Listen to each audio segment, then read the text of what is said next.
제11장.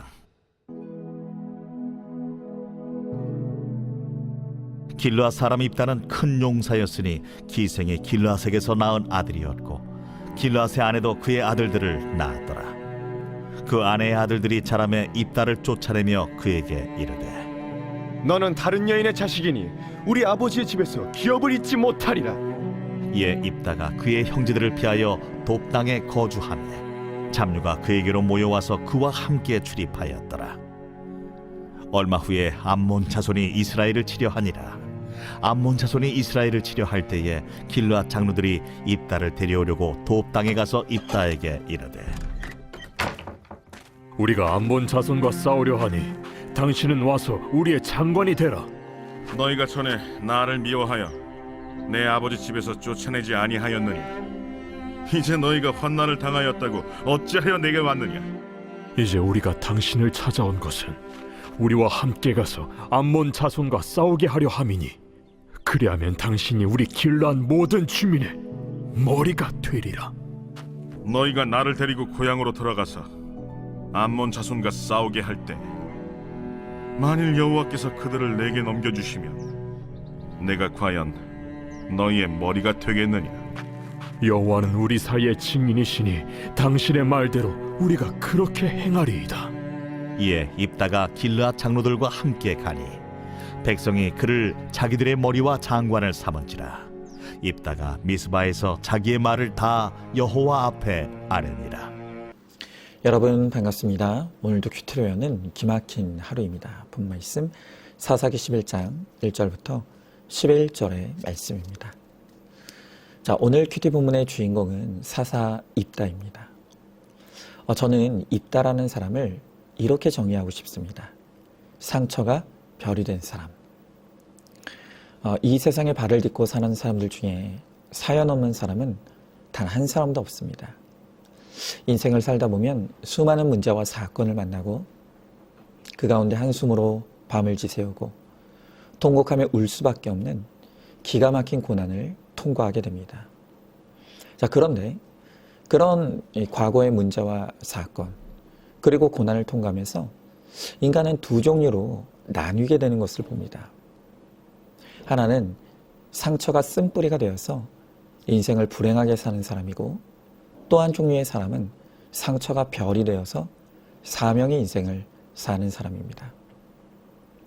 자, 그러면 모든 사람이 다 상처를 안고 살아가는데 왜 어떤 사람은 그 상처가 쓴뿌리가 되고 또 어떤 사람은 그 상처가 별이 되는 것입니까? 어디서 이 차이가 발생할까요? 그것은 바로 상처에 대한 해석의 차이입니다. 내가 겪은 과거의 문제와 사건 그리고 고난이 해석되지 않은 사람은 반드시 상처가 쓴뿌리가 되고 맙니다. 여러분, 그 대표적인 사람이 바로 우리가 이제까지 보았던 아비멜렉입니다. 이 아비멜렉은요, 기드온과 첩 사이에서 태어난 서자였습니다. 그래서 그는 본처의 자식들로부터 왕따당하고 무시당하며 자랐죠. 그는 그가 겪은 상처가 해석이 되지 않았습니다. 그래서 그 모든 것이 쓴뿌리가 되고 말았습니다. 그래서 첩의 자식이라는 것이 열등감이 되어서 성공해야 한다는 강박과 권력에 대한 삐뚤어진 집착을 만들어냈습니다. 또한 배다른 형제들로부터 당한 무시와 왕따가 피해의식과 지은고가 되어서 결국 형제들을 무참히 살해하는 끔찍한 결과를 낳게 되는 것입니다. 여러분, 우리가 이 아비멜렉의 사연을 보면 그가 한 일은 동의할 수 없지만 그의 상처는 충분히 공감할 수 있다고 생각합니다. 여러분, 우리도 아비멜렉 같은 환경에서 자랐다면 충분히 열등감에 사로잡히고 피해의식과 증오 속에 살아갈 수 있는 것입니다. 자, 그러나 이 아비멜렉을 보면서 안타까운 것은 그의 주변에는 그를 하나님께로 이끌어주고 말씀으로 고난을 해석해주는 영적 멘토가 없었던 것 같습니다. 그렇기 때문에 결국엔 그의 상처는 고스란히 쓴뿌리가 되어서 그의 인생을 불행으로 몰고 가게 만드는 것입니다. 자, 먼저 한번 질문해 봅니다. 내가 과거에 겪은 문제와 사건, 그리고 고난이 무엇입니까? 그것이 현재의 나의 삶의 쓴뿌리가 되어 어떤 악한 열매를 맺게 하고 있습니까? 나의 상처를 말씀으로 해석해줄 영적 멘토가 있습니까? 그 말씀의 해석을 통해 올소리가 되어지십니까? 자, 그런데요. 오늘 말씀을 보면 이 아비멜렉의 상처와 너무나 똑같은, 아니 그보다 더 아픈 상처를 가진 한 남자가 등장합니다. 그 사람이 바로 입다입니다. 자, 오늘 본문의 1절을 보면 입다를 소개하기를 그는 첩도 아닌 음란한 기생을 통해 태어난 사람이었습니다. 그래서 그도 아비멜렉처럼 본초의 자식들로부터 무시당하고 왕따당하다가 결국엔 쫓겨남을 당하고 말았습니다. 자, 여기까지만 보면 아비멜렉과 입다가 너무 똑같은 사연과 상처를 가지고 있습니다. 그런데 입다는 그의 상처가 쓴뿌리가 아닌 별이 됩니다. 그래서 사사가 되어 이스라엘을 구원하는 빛나는 사명자로 쓰임받게 되는 것입니다. 자, 그러면 어떻게 입다는 그 상처가 별이 되었습니까? 그가 부모와 형제들로부터 버림받고 쫓겨난 바로 그 자리에서 참 부모이신 하나님을 만나게 되었기 때문입니다.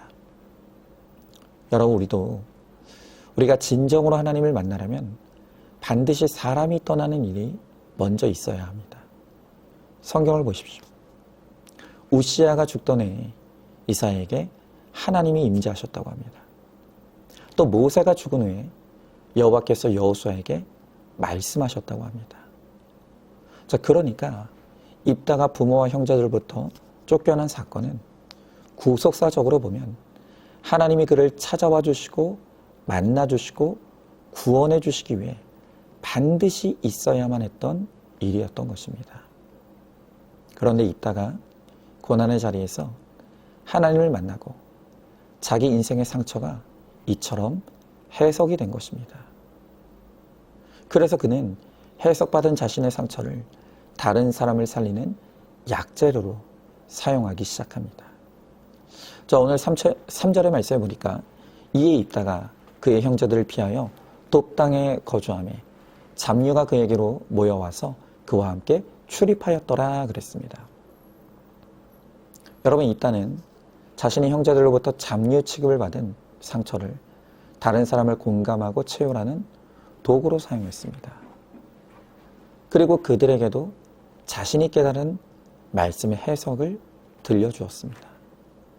자, 그랬더니 이 입다에 대한 소문이 그 주변에 나기 시작했습니다.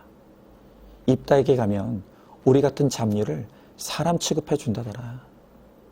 입다는 우리의 고난을 해석해 준다더라. 그러니까 입다에게로 같은 상처와 받은 이 잡류들이 모여들었던 것입니다. 여러분, 입다를 보면 다윗이 생각납니다. 다윗도 억울한 누명을 쓰고 이 죽이려고 쫓아오는 기가 막힌 환난을 당했죠. 그러나 다윗은 그 억울한 환난이 나를 하나님만 바라보는 믿음의 사람으로 단련하시려고 꼭 필요해서 허락하신 고난임을 해석하게 되었습니다. 그래서 다윗도 자신의 해석받은 상처가 약재료가 된 것이죠. 자, 그랬더니 어떤 일이 일어났습니까? 자기가 숨어있던 아둘람 동굴로 전국의 모든 환난당한 자와 빚진 자와 원통한 자들이 다 몰려든 것입니다. 여러분, 이처럼 똑같은 상처라도 그 상처가 말씀으로 해석되면 그는 상처 입은 치유자가 되어서 다른 사람을 살리는 이에 귀하게 별과 같은 인생으로 쓰임받게 되는 것입니다. 여러분, 저에게도 인생에서 겪었던 많은 문제와 사건들이 있었습니다. 교회가 쪼개지는 이 분쟁을 겪었고요. 아내의 암사건, 저의 뇌종양, 제 큰아들의 저신장증, 그리고 둘째 아들의 ADHD. 여러분, 만약 저에게 말씀이 없었다면 이 모든 것이 고스란히 저에게 쓴뿌리가 되어서 저를 괴롭게 했을 것입니다. 왜 나에게만 이런 일이 몰아서 닥치나? 하나님이 정말 나를 사랑하시나? 아니, 하나님이 살아계시기는 한 걸까? 아마 이런 답이 없는 물음을 반복하면서 피해의식과 상처 속에 갇혀 살았을 것입니다. 그러나 고난을 당할 때마다 그 고난을 말씀의 자리로 가져가서 가만가만 큐티할 때 하나님께서는 그 모든 고난의 이유와 목적을 저에게 설명해 주시고 해석해 주셨습니다. 그래서 고난이 제 죄의 결론임을 알게 하셨고, 또한 거룩을 위한 훈련임을 깨닫게 하셨고, 고난이 축복이 될 것이라고 저에게 약속해 주셨습니다. 그래서 이제는 저도 저의 고난을 약재료로 사용하여서 같은 교회 고난, 자녀 고난, 질병의 고난 가운데 있는 사람들을 깊이 공감하고 체휼할 수 있게 되었습니다. 그리고 그들에게도 고난의 이유를 해석해 줄 수 있게 되었습니다. 여러분 꼭 기억하십시오. 상처 없는 사람은 이 세상에 단 한 사람도 없습니다. 그런데 어떤 사람은 상처가 쓴뿌리가 되어 고통을 당하고, 또 어떤 사람은 상처가 별이 되어 쓰임받는다고 했습니다. 여러분, 저는 오늘 말씀을 묵상하면서 똑같은 상처를 가진 아비멜렉과 입다를 연속으로 보여주는 것이 다분히 의도적이라는 것을 깨닫게 되었습니다. 주님은 똑같은 상처를 가진 이 두 사람을 통해서 우리 인생에는 상처가 쓴뿌리가 되는 길과 또 상처가 별이 되는 이 두 길이 있다는 것을 우리들에게 보여주시고자 하는 것입니다. 그리고 말씀이 없는 인생은 상처가 쓴뿌리가 되지만 구속사의 말씀으로 해석의 은혜를 누리는 자는 반드시 상처가 별이 되리라고 우리들에게 말씀해 주시는 것입니다. 자, 여러분은 어떻습니까? 여러분의 상처는 쓴뿌리가 되었습니까? 아니면 별이 되었습니까? 상처가 쓴뿌리가 아닌 별이 되려면 반드시 구속사의 말씀을 들어야 합니다. 그리고 그 말씀으로 해석받아야 한다고 했습니다. 여러분, 이제는 내 과거의 사연과 상처를 가지고 큐티의 자리로 나아가시기 바랍니다. 그리고 하나님께 내가 겪었던 그 고난의 이유와 목적을 물으십시오. 하나님은 묻는 자에게 반드시 설명해 주시고 해석해 주십니다. 그리하여 말씀으로 해석받은 나의 상처가 별이 되고 간증이 되어서 다른 사람을 살리는 그런 축복의 인생을 살아가는 저와 여러분, 우리 모두가 될 수 있기를 주님의 이름으로 축원합니다. 자, 한번 질문해 봅니다.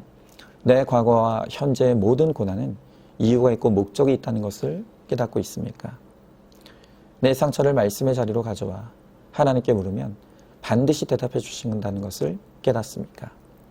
내가 겪은 고난을 다른 사람을 공감하고 체휼해 주는 도구로 사용하고 있습니까? 내가 깨달은 말씀 해석을 다른 사람에게 간증으로 들려주십니까? 상처가 별이 되는 인생으로 쓰임받기를 소망하시기 바랍니다. 자, 오늘도 7월 25일 보석상자입니다. 하나님의 말씀은 우리의 재산 목록입니다. 어떤 재산이 얼마나 있는지 재산 목록, 즉 성경을 꼼꼼히 읽고 묵상하면 필요한 때 그 재산을 꺼내어 쓸 수 있습니다. 교만한 사람에게 겸손을, 슬픈 사람에게 위로를, 어리석은 사람에게 지혜를 내주는 부자가 됩니다. 아멘. 우리 함께 기도하겠습니다. 하나님 감사합니다.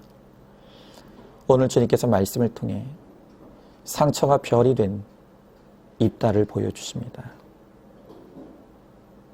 우리가 지난 시간 보았던 아비멜렉은 해석받을 말씀이 없었기에 자신의 상처가 쓴뿌리가 되어 수많은 고통과 불행의 열매를 맺는 것을 보여주었습니다. 그러나 오늘 주님께서는 입다를 통해 내가 아무리 가슴 아픈 상처를 겪었다 할지라도 그 상처를 말씀으로 해석받아 우리의 상처가 해석이 되면 그러면 상처가 별이 되어 귀하고 값지게 쓰임받는 인생이 될 수 있다고 오늘 주님께서 우리들에게 말씀해 주십니다.